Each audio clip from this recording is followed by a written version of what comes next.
A male Batoni cichlid is desperate to impress a female. He performs a signature dance. She may not look it, but she's charmed.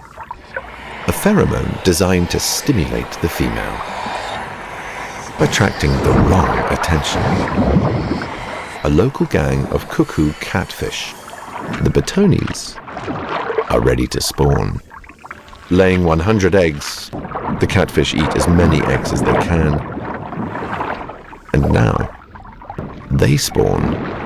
The Batoni mother instinctively collects any eggs. She's not eating them.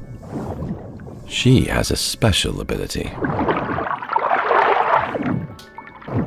Some cichlid supermoms raise their babies in their mouths. But this Batoni cichlid has been hijacked. Her mixed brood begins to hatch.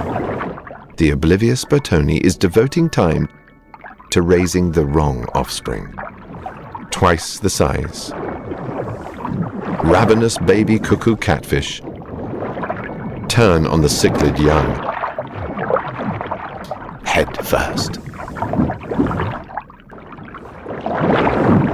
The treacherous catfish babies soon outgrow their nursery.